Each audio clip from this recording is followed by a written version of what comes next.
DJ Ferris. It's Chicago, nigga. It's the real one. Hit me. Only one is pulling shit the fuck up. Let's get a sports talk. Alright guys, you see we have basketball back, which that means we at the Jump can have make or miss back. I love this. Make dimes. Nikola Jokic had a nice no-look assist to Bol Bol, and TJ McConnell goes behind the back to Doug McDermott off the ground. So, T-Mac, who did it better here? Nikola or TJ? I mean, look, Nikola, 7 foot, your center, is leading the charge, being a facilitator. I'm going with the big man on it. I'm going to show the big man some love. You know who I want to show love? The cutters. We talk about the passes all the time. Not enough love is to the cutters. McDermott, Bol, they went and they made the pass an easy pass for those guys. There you go. That magnanimous answer. I mean, miss, easy buckets. Tyler Hero attacking the rack, but he gets stuffed, gentlemen, by Rudy Gobert. They ultimately called it a jump ball. Watch this here. I mean, is there a better rim protector than Gobert in the game today? No, there isn't, even though he took like a nice month and a half break after he was named an all-star, decided he didn't need it anymore. It's good to see he's rededicated himself to doing what he's excellent, what he's elite at. But also, for Tyler Hero, when you're a rookie, I like to see him try it. Try it, see what you can do, what you can't do. Now, if he was a fifth-year player, I'd be like, bro, what are you doing? You don't watch tape? He tried, Tyler. He tried, Tyler. He gonna catch a body. He'll get there. Yes, he is. Make moves. CJ McCollum, oh my, behind the back, right into the step back three ball against Terrence Davis of the Raptors. T-Mac, how difficult is this move to pull off that CJ did? Well, I mean, if you got a feel for the game and you could pass the ball, like, you know, if you're a skilled passer, pretty easy to do. You know what I mean? I only know the easy way to do it. I don't know if it's tough or not, because I can do it. You're actually the wrong one, Ray. It's easy if you're Tracy McGrady, I mean.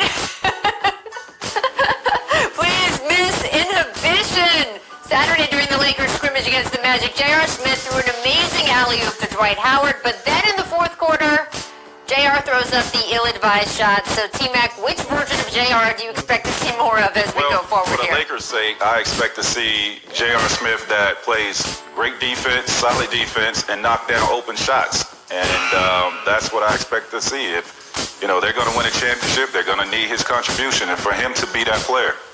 The answer is both, Ray. It's going to get both. That is absolutely fair. All right, make handles. The WNBA tipped off Saturday from the Wubble at IMG Academy. And man, Sabrina Ionescu showing off her handles already, going against the reigning Defensive Player of the Year, Natasha Howard, to score this bucket. I mean, Sabrina scored 12 in her Liberty debut. How long do you think her learning curve is going to be at this level?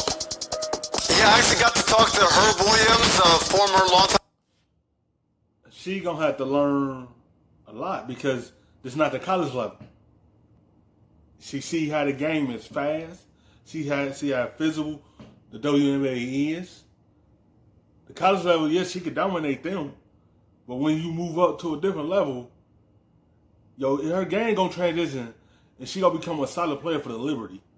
They gonna build a team around her once she develop into the player they know she could be.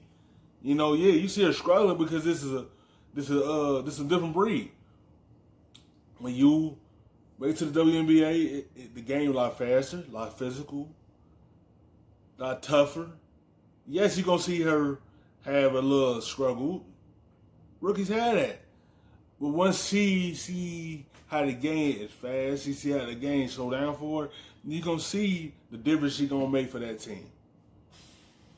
NBA player. I think he was a teammate of T-Max for at least a year, and he was an assistant coach with the Liberty as well as an assistant coach with the Knicks. And I asked him about this, and he said he feels like the learning curve is a lot shorter for WNBA players because they're 4-year players. They're a lot more experienced when they get to the league. That makes sense. I like that. It was beautiful to watch her debut, and shout out to the W. Great job. Everyone this weekend, not just with the play on the court, but really strong on the social justice messaging, and worth listening to everything these women have to say. All right, I want to shift our focus from the New York Liberty to the New York Knicks, because on Saturday, our Adrian Wojnarowski reported that the Knicks are finalizing a 5-year deal to make Tom Thibodeau their next head coach. Thibodeau, of course, fired from the Wolves back in 2019.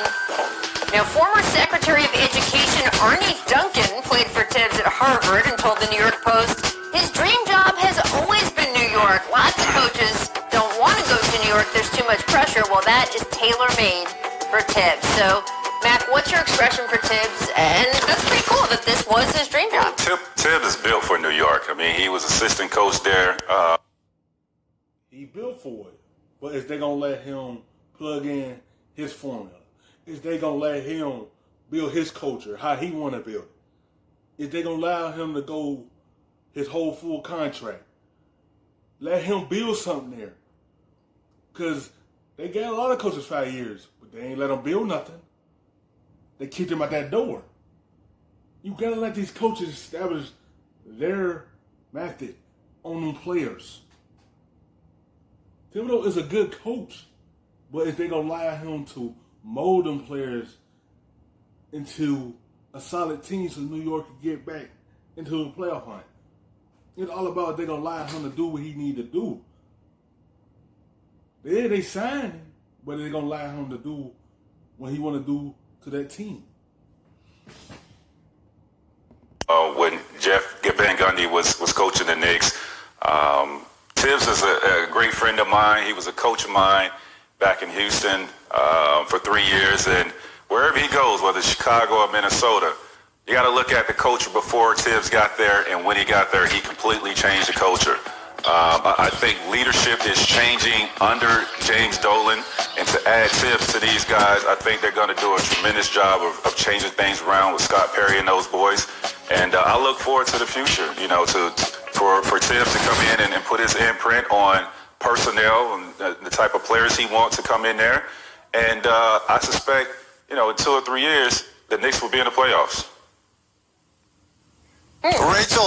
Rachel, as you can tell by my beard and my hair, I haven't been outside a whole lot. Does Jim Dolan still own the Knicks? He does indeed, man. Okay, then no disrespect to Tibbs or to Scott Perry or all those people there who work hard and do a good job and are NBA lifers. But the reality is, until the guy upstairs is gone, not much is going to change. Tibbs came from Minnesota, where he was president of basketball operations. He had total control, and yet he still couldn't bring long-lasting cultural change to Minnesota. Is it because Tibbs is no good? Of course not. We all know he's a great coach. But the reality is, when ownership is rotten and decays, that decay goes throughout the organization. But no matter what you try to do... That's what I'm saying. When you see stuff ain't going how you wanted to go, the season that you hired him, when it's starting to ride out, when it's starting to get molded, is you gonna pull the plug and get him out of there and go look for another guy to do the same thing? You have to let these coaches establish a culture there. You have to let them establish their ways there. That's the only way your team can get better. They can't constantly keep hearing different voices. When they hear them different voices and be in different systems, it tend to mess with them, mess with their minds, because they keep hearing different coaching styles, different plays, all this. Keep a coach there long enough and let that stuff sink into them. That's the only way the New York Knicks could get better, if they keep seeing the same coach there and be able to get molded into become good players. Because you're not going to get the players that you want to come there. You're going to have to do it from the in-house. But you have to keep a coach there long enough so they can hear his method out. Did the right thing in the right way, it won't change. It won't be long-lasting. They might make the playoffs, like Max said, but it ain't going to be long-lasting success, not as long as Jim Dolan's in charge. I kind of feel a change, a shift within that franchise, you know, with the acquisitions that they made. You bringing in a guy like Wes and Leon Rose. It is changing, man. And you bring in a guy like Tibbs, who is known for being precise and changing the culture wherever he goes. I think they're doing a great job, and I suspect things are going to turn around in the next coming years for New York, for the long haul. Well, Well, Tracy, from your lips, as far as New York Knicks fans are concerned, I remember a similar set of, quote, culture changes that were going to happen when Phil Jackson came in, when some of the other people have come in.